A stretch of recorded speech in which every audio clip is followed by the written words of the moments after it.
Jean Piaget was a famous developmental psychologist and also a philosopher who has contributed enormously to the field of education. He was holding on to the progressivist philosophy, and looking at his background, we find certain facts which are very interesting. First fact, I mean, of course, it's a fact that he was born in 1896 and died in 1980. During that time, he appeared as a Swiss biologist. यानी पहले तो वो हयातियात के माहिर थे, and then turned into a developmental psychologist and also a philosopher. So the combination we see here is of biology, of developmental psychology and philosophy. यानी फ़लसफ़ा, developmental psychology यानी नफ्सियात, और फिर उसके साथ हयातियात. ये तीन चीज़ों का कॉम्बिनेशन है जो कि हमें नज़र आता है उनकी एकेडमिक और प्रोफेशनल ट्रेनिंग्स के अंदर. Next thing was that he gave importance to children's education, and in a very different and unique manner at that time. He was interested in the processes of qualitative development of knowledge. यहाँ वो interested थे उन processes पे जो qualitative हैं development of knowledge के, यानी वो processes जो कि पिन्हा हैं, normal आँखों पे और इंसान की तमाम जो senses हैं उनसे दूर हैं, यानी कहीं पोशीदा हैं, उन सब को discover करने में वो बहुत interested थे.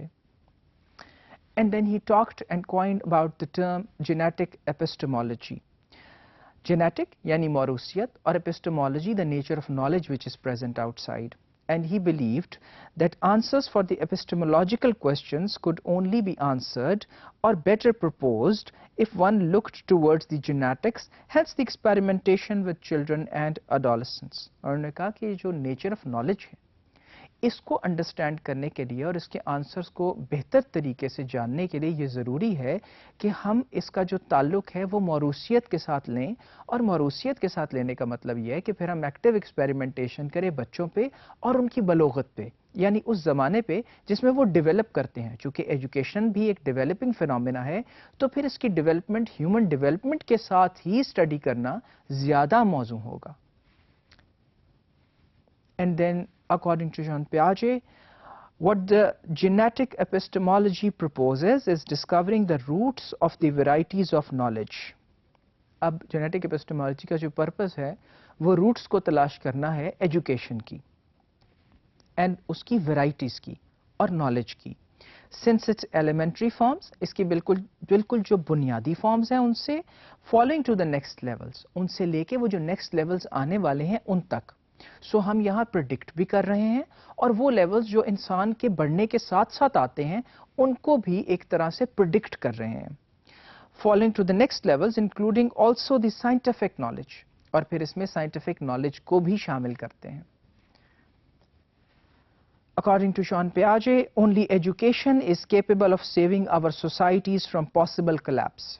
एजुकेशन ही हमें जो एक पॉसिबल collapse है, एक मुआशरों का जो इन्हदाम है, जो उनके अंदर तबाही है, उससे बचा सकती है, वेदर वायलेंट और ग्रेजुअल, जो कि वायलेंट भी हो सकता है और ग्रेजुअल भी हो सकता है अपनी नेचर में. ये जॉन पियाजे ने हमें 1934 में कहा. और फिर उसके बाद मैच्योरिटी और अंडरस्टैंडिंग की बात करते हैं. Primarily concern with the role of maturity in childrens increasing capacity to understand their world. ये जो मैच्योरिटी है ये एक तो फिनोमेना है जिसको हम सोशली इस्तेमाल करते हैं लफ्ज़ों में कि ये मैच्योर है, ये मैच्योर नहीं है, लेकिन यहाँ वो मैच्योरिटी को साइंटिफिक तरीके से लेते हुए ये समझते हैं कि हमें बच्चों को स्टडी करना है in accordance with them developing towards maturity, यानी जो वो मैच्योरिटी की तरफ बढ़ेंगे उस तरह से उनकी कैपेसिटीज एजुकेशन को हासिल करने की और एजुकेशन के अंदर डेवलप करने की दोनों अंदाज से डिफरेंट होंगी.